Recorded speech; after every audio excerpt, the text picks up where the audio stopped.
ಬಂಗ್ಲೆಗುಡ್ಡ ಕಾಡಿನಲ್ಲಿ ಎಸ್ಐಟಿ ಮಹಜರ್ ನಡೆಸ್ತಾ ಇದೆ. ಅರ್ಧ ಗಂಟೆಯಿಂದಲೂ ಕೂಡ ಎಸ್ಐಟಿ ಅಧಿಕಾರಿಗಳು ಮಹಜರ್ ಕಾರ್ಯದಲ್ಲಿ ತೊಡಗಿಕೊಂಡಿದ್ದಾರೆ. ಈಗಾಗಲೇ ಸ್ಥಳಕ್ಕೆ ಉಪ್ಪು, ಸೀಲ್, ಪ್ಲಾಸ್ಟಿಕ್ ಅನ್ನ ಎಸ್ಐಟಿ ಅಧಿಕಾರಿಗಳು ತಂದಿದ್ದಾರೆ. ಅಸ್ಥಿ ಸಿಕ್ಕರೆ ಸ್ಥಳದಲ್ಲೇ ಸೀಸ್ ಮಾಡ್ತಾರೆ.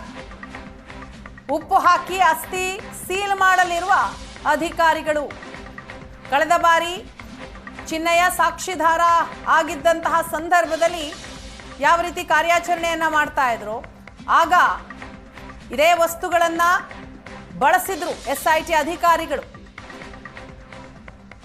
ಮೂಳೆಗಳು ಸಿಕ್ಕಂತಹ ಸಂದರ್ಭದಲ್ಲಿ ಸ್ಥಳಕ್ಕೆ ಉಪ್ಪನ್ನ ತರಿಸ್ಕೊಂಡಿದ್ರು, ಪ್ಲಾಸ್ಟಿಕ್ ಅನ್ನ ತರಿಸ್ಕೊಂಡಿದ್ರು, ಅದನ್ನ ಸೀಲ್ ಮಾಡುವಂತಹ ಕೆಲಸ ಮಾಡಿದ್ರು.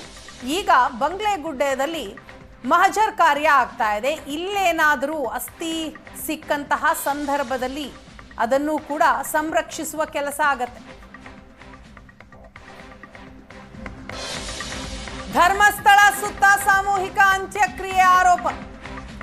ಸುಪ್ರೀಂ ಕೋರ್ಟ್ ಸಿಜೆಐಗೆ ವಕೀಲ ರೋಹಿತ್ ಪಾಂಡೆ ಪತ್ರ ಬರೆದಿದ್ದಾರೆ. ಸ್ವಯಂ ಪ್ರೇರಿತರಾಗಿ ಕೇಸ್ ದಾಖಲಿಸಿ ವಿಚಾರಣೆ ನಡೆಸಬೇಕು.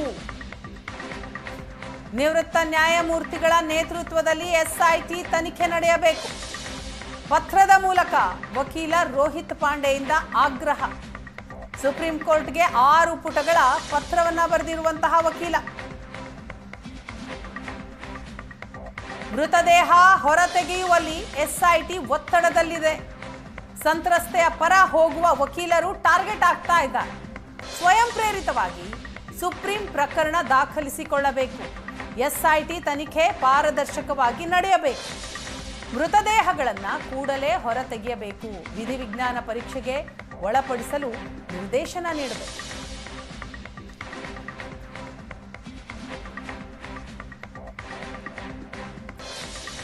ಧರ್ಮಸ್ಥಳ ಸುತ್ತ ಸಾಮೂಹಿಕ ಅಂತ್ಯಕ್ರಿಯೆಯ ಆರೋಪ ಕೇಳಿಬರ್ತಾನೆ ಇದೆ. ಸುಪ್ರೀಂ ಕೋರ್ಟ್ ಸಿಜೆಐಗೆ ಈಗ ವಕೀಲ ರೋಹಿತ್ ಪಾಂಡೆ ಅವರು ಪತ್ರ ಬರೆದಿದ್ದಾರೆ. ಸ್ವಯಂ ಪ್ರೇರಿತವಾಗಿ ಕೇಸ್ ದಾಖಲಿಸಿ ವಿಚಾರಣೆ ನಡೆಸಬೇಕು ಅಂತ ಪತ್ರದಲ್ಲಿ ಉಲ್ಲೇಖ ಮಾಡಿದ್ದಾರೆ. 6 ಪುಟಗಳ ಪತ್ರ.